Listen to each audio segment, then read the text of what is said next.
Hello everyone, जय सिया राम। जो अमावस्या सोमवार वाले दिन पड़ती है उसे सोमवती अमावस्या कहते हैं। हमारे हिंदू धर्म में सोमवती अमावस्या का विशेष महत्व है और इस बार की अमावस्या सोमवती होने के साथ साथ ही श्रावणी सोमवती अमावस्या है, जिसका महत्व और कई गुना बढ़ गया है। और ऐसा माना जाता है कि पूजन करने के बाद इसकी कथा सुनने का भी विशेष महत्व होता है और अगर आप कथा नहीं सुनते तो आपकी पूजा पूर्ण नहीं मानी जाती। तो आज की इस वीडियो में हम लोग सुनेंगे सोमवती अमावस्या की पौराणिक कथा। तो चलिए वीडियो को शुरू कर लेते हैं। और पूजा आप कैसे करेंगे उसकी वीडियो ऑलरेडी चैनल पे आ चुकी है, उसे भी ज़रूर देख लें। और अगर आप पहली बार पूजा कर रहे हैं, पहली बार आप सोमवती अमावस्या उठा रहे हैं, तो उसकी भी वीडियो चैनल पे है, ज़रूर देखिएगा। और आज की इस वीडियो में हम लोग करेंगे सोमवती अमावस्या की पौराणिक कथा।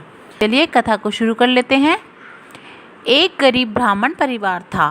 उस परिवार में पति पत्नी के अलावा एक पुत्री भी थी। वह पुत्री धीरे धीरे बड़ी होने लगी। उस पुत्री में समय और बढ़ती उम्र के साथ सभी स्त्रियों के गुणों का विकास हो रहा था। वह सुंदर लड़की संस्कारवान एवं गुणवान थी, किंतु गरीब होने के कारण उसका विवाह नहीं हो पा रहा था। एक दिन उस ब्राह्मण के घर एक साधु महाराज पधारे। वो उस कन्या के सेवा भाव से काफ़ी प्रसन्न हुए। कन्या को लंबी आयु का आशीर्वाद देते हुए साधु ने कहा कि इस कन्या की हथेली में विवाह योग्य नहीं है। तब ब्राह्मण दंपत्ति ने साधु से पूछा कि कोई ऐसा उपाय बताएं जिससे इसकी कन्या की कुंडली में विवाह योग्य बन जाए और इसकी शादी हो जाए। साधु ने कुछ देर विचार करने के बाद अपनी अंतर्दृष्टि से ध्यान करके बताया कि कुछ दूरी पर एक गांव में सोना नाम की धोबन जाति की एक महिला अपने बेटे और बहू के साथ रहती है। वो बहुत ही आचार विचार और संस्कार संपन्न तथा पतिपरायण है। यदि यह कन्या उसकी सेवा करे और वह महिला इसकी शादी में अपने मांग का सिंदूर लगा दे, उसके बाद इस कन्या का विवाह हो जाएगा और इस कन्या का वैधव्य योग भी मिट जाएगा। साधु ने यह भी बताया कि वह महिला कहीं आती जाती नहीं है। यह बात सुनकर ब्राह्मणी ने अपनी बेटी से धोबिन की सेवा करने को कहा। अगले दिन कन्या प्रातःकाल उठकर सोना धोबिन के घर जाकर साफ सफाई और अन्य सारे काम करके अपने घर वापस आ जाती है। एक दिन सोना धोबिन अपनी बहू से पूछती है कि तुम तो सवेरे ही उठकर सारे काम कर लेती हो और पता भी नहीं चलता। बहू ने कहा, माँ जी, मैंने तो सोचा कि आप सुबह उठकर सारे काम खुद ही ख़त्म कर लेती हैं। मैं तो देर से उठती हूँ। इस पर दोनों सास बहू निगरानी करने लगी कि कौन है जो सुबह ही हमारे घर का सारा काम करके चला जाता है। कई दिनों के बाद धोबिन ने देखा कि एक कन्या अंधेरे में घर में आती है और सारे काम करने के बाद चली जाती है। जब वह जाने लगी तो सोना धोबिन उसके पैरों पर गिर पड़ी। पूछने लगी कि आप कौन हैं और इस तरह छुपकर मेरे घर की चाकरी क्यों करती हैं। तब कन्या ने साधु द्वारा कही गई सारी बात बताई। सोना धोबिन पतिपरायण थी, उसमें तेज था। वह तैयार हो गई। सोना धोबिन के पति थोड़ा अस्वस्थ थे। उसने अपनी बहू से उन्हें अपने लौटने तक आने पर घर पर ही रहने को कहा। सोना धोबिन ने जैसे ही अपने मांग का सिंदूर उस कन्या की मांग में लगाया, उसका पति मर गया। उसे इस बात का पता चल गया। वह घर से निर्जल ही चल पड़ी।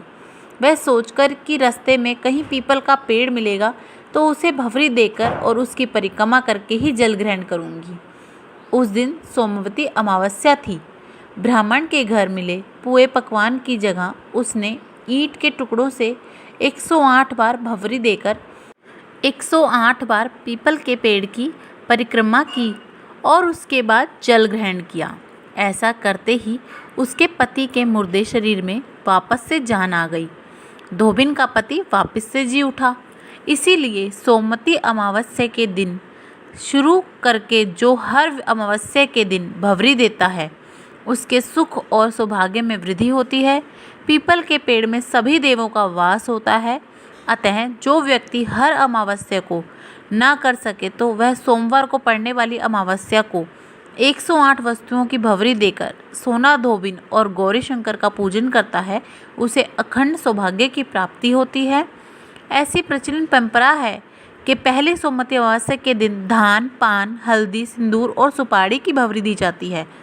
उसके बाद सोमवती अमावस्या को अपने सामर्थ्य के हिसाब से फल, मिठाई, सुहाग सामग्री, खाने की सामग्री इत्यादि की भवरी दी जाती है और फिर भवरी पर चढ़ाया गया सामान किसी सुपात्र ब्राह्मण, ननंद या भांजे को दिया जा सकता है या किसी गरीब में बांटा जा सकता है।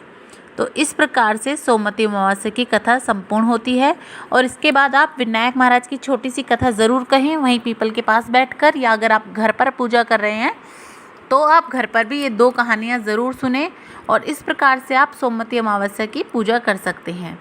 और अगर आप बाहर नहीं जा सकते किसी कारणवश पीपल की पूजा करने, तो आप घर पर ही अपने आंगन की जो तुलसी माता हैं उनके सामने बैठकर पूजा करें, उनकी परिक्रमा करें 108 बार और कुछ भी जो खाने पीने का सामान हो वो उन्हें चढ़ा दें और उसके बाद वो सामान किसी भी गरीब में या किसी भी ज़रूरतमंद इंसान को भेंट कर दें। तो सोमवती अमावस्या का पूजन व्रत या तो आपके बड़े बुजुर्ग जैसे आपकी सास वगैरह वो आपको देते हैं, जब वो नहीं कर पाते आगे तो वो आपको देते हैं कि अब आगे से आप करो, या तो इस तरह उठाई जाती है या फिर आप अगर खुद से उठाना चाहते हैं तो ये पहले धान और पान से ही शुरू की जाती है, उसका नियम होता है।